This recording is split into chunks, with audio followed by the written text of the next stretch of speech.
नाथपंथाची रहस्यमयी कानफाडी दीक्षा, चोटी विसर्जन ते 21 दिवसांचा गुप्त प्रवास. अवधूत चिंतन. श्री गुरुदेव दत्त. दत्तगुरूंच्या कृपेने तुमच्या सर्व मनोकामना पूर्ण व्हाव्यात अशी गुरुचरणी प्रार्थना करून आजच्या व्हिडिओला सुरुवात करूया. श्री गुरुदेव दत्त. भाग 1. आदिगुरूंची परंपरा. शून्यातून विश्व निर्माण करणाऱ्या आदिनाथ शिवशंकरांपासून नाथपंथाची ही दैवी वेल विस्तारली आहे. आदिगुरु गोरक्षनाथ यांनी या मार्गात शिस्त आणि अचट साधनेचे बळ दिले. हा केवळ एक संप्रदाय नसून मानवी अस्तित्वाचा अहंभाव सोडून शिवाशी एकरूप होण्याचा कठीण प्रवास आहे. नाथपंथात पाऊल ठेवणे म्हणजे मृत्यूला जवळून पाहणे आणि पुनर्जन्माचा अनुभव घेणे होय. इथला प्रत्येक साधू हा त्या परमचैतन्याचा अंश बनण्यासाठी स्वतःला अग्नीसारख्या कठीण परीक्षेमध्ये झोकून देतो. ही परंपरा अनादी काळापासून चालत आलेली असून आजही ती तितक्याच निष्ठेने आणि पावित्र्याने जपली जात आहे. हे रहस्यमय जग भक्तीने ओतप्रोत भरलेले आहे. भाग 2. शिष्याचा संकल्प. जेव्हा एखादा जीव संसारातील माया आणि मोहपाश तोडून नाथपंथाच्या दिशेने वळतो तेव्हा त्याच्या खऱ्या परीक्षेला सुरुवात होते. ही दीक्षा सोपी नसते. यासाठी मनाची तयारी आणि दृढ संकल्प लागतो. गुरुचरणी लीन होण्यापूर्वी शिष्याला आपल्या सर्व जुन्या ओळखी मिटवाव्या लागतात. तो कोणत्या कुळात जन्मला, त्याचे नाव काय होते, हे सर्व मागे सुटते. या मार्गावर चालण्यासाठी शिष्याला आपल्या वासना आणि इच्छांचा त्याग करून केवळ गुरुच्या शब्दाला प्रमाण मानावे लागते. हा संकल्पच त्याला सामान्यांपासून वेगळे करतो आणि एका योग्याच्या दिशेला नेतो. शिष्याचा हा आत्मसमर्पण सोहळा अतिशय गंभीर आणि भावूक असतो. भाग 3. चोटी दीक्षा, जुना जन्म. दीक्षेच्या पहिल्या टप्प्यात शिष्याची चोटी शेंडी कापली जाते. नाथपंथात या प्रक्रियेला अत्यंत महत्त्व आहे. चोटी कापणे म्हणजे शिष्याचा त्याच्या मागील जन्माशी, रक्ताच्या नात्यांशी आणि लौकिक जगाशी असलेला संबंध कायमचा तोडणे होय. ही क्रिया म्हणजे शिष्याने स्वतःचेच पिंडदान करण्यासारखे आहे. ज्या क्षणी गुरु शिष्याची चोटी कापतात त्या क्षणी त्याचा जुना अहंकार मातीत मिळतो. त्याचे जुने नाव पुसले जाते आणि त्याला एक नवीन नाव दिले जाते. आता तो कोणाचा पुत्र किंवा भाऊ उरत नाही, तर तो केवळ गुरुचा शिष्य, नाथपंथाचा एक पाईक म्हणून ओळखला जाऊ लागतो. भाग 4. मंत्राचे गुपित.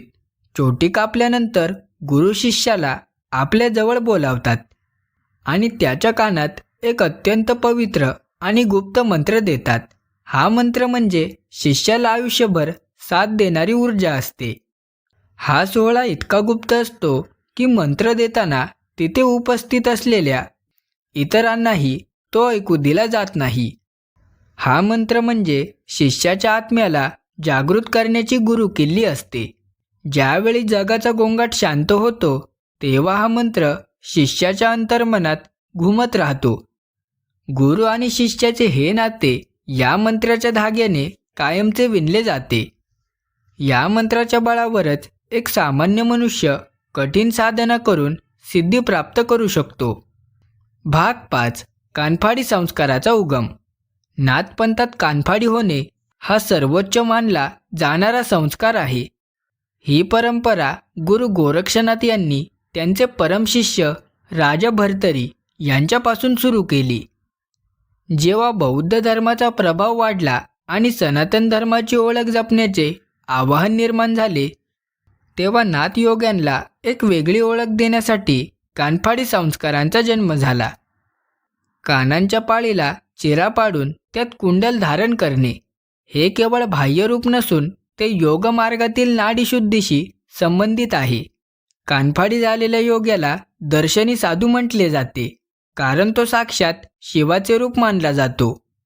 ही परंपरा योग्यांच्या बलिदानाचे आणि समर्पणाचे प्रतीक आहे. भाग 6. करद आणि भस्म. कानफाडी करण्याची प्रक्रिया अंगावर काटा आणणारी आहे. यासाठी कोणत्याही आधुनिक भूल देणाऱ्या औषधांचा वापर केला जात नाही.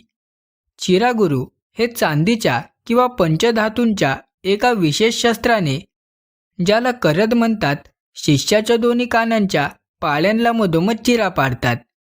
ही क्रिया होताना होणारी वेदना शिष्याने संयमाने सहन करायची असते. आश्चर्याची गोष्ट म्हणजे या जखमेवर कोणतेही मलम लावले जात नाही. केवळ धुनीतील पवित्र भस्म लावली जाते. हे भस्मच औषध म्हणून काम करते आणि जखम भरून काढते. ही श्रद्धा आणि विज्ञानाचा असा संगम आहे जो केवळ नाथपंथातच पाहायला मिळतो. भाग 7. दर्शन आणि कुंडल. कानांना चिरा पाडल्यानंतर त्यात मातीची, दगडाची किंवा धातूची मोठी कुंडले घातली जातात, ज्यांना दर्शन म्हणतात. ही कुंडले धारण केल्यानंतर एक नाथयोगी खऱ्या अर्थाने कानफाडी योगी म्हणून ओळखला जातो. ही कुंडले कानात असणे म्हणजे योग्याने आपले सर्व इंद्रियांवर ताबा मिळवला आहे याचे ते लक्षण आहे. हे दर्शन केवळ दागिना नसून ते योग्याच्या संयमाची आणि धैर्याची ओळख आहे. एकदा का हे दर्शन कानात चढले की तो योगी जगासाठी वंदनीय असतो. ही जड कुंडले शिष्याला नेहमी त्याच्या कर्तव्याची आणि त्याने घेतलेल्या कठीण दीक्षेची आठवण करून देत राहतात. भाग 8. 21 दिवसांचा गर्भवास. कानफाडी संस्कार पूर्ण झाल्यानंतर शिष्याला लगेच समाजात वावरता येत नाही. त्याला एका अंधाऱ्या खोलीत पूर्णपणे वेगळे राहावे लागते, ज्याला 21 दिवसांचा गर्भवास किंवा गुप्तवास म्हणतात. या काळात शिष्याची सावलीही कोणावर पडता कामा नये आणि कोणाचीही दृष्टी त्यावर पडू नये अशी कडक शिस्त असते. हा काळ म्हणजे योग्याचा आध्यात्मिक पुनर्जन्म असतो. ज्याप्रमाणे आईच्या गर्भात बालक सुरक्षित असते, तसाच हा काळ शिष्यासाठी स्वतःला घडवण्यासाठी असतो. या 21 दिवसात तो केवळ गुरूंचे ध्यान आणि साधना करतो. बाहेरील जगाचा संपर्क पूर्णपणे तुटलेला असतो, ज्यामुळे त्याचे मन स्थिर होते. भाग 9. धुनीची उपासना. नाथयोग्यांच्या आयुष्यात धुनीला अनन्यसाधारण महत्त्व आहे. धुनी म्हणजे अखंड पेटलेला पवित्र अग्नी, जो शिवाचे प्रतीक मानला जातो. या धुनीभोवती बसूनच योगी आपली साधना करतात. धुनीतून निघणारी भस्म अंगाला लावणे नश्वरतेची आठवण करून देते. ही भस्म केवळ शरीर झाकण्यासाठी नसते, तर ती मनातील विकार जाळण्याचे प्रतीक असते. थंडी असो वा पाऊस, ही धुनी योग्याला ऊब देते आणि त्याचे रक्षण करते. या अग्नीच्या साक्षीने योगी आपले आयुष्य परमार्थासाठी समर्पित करतो.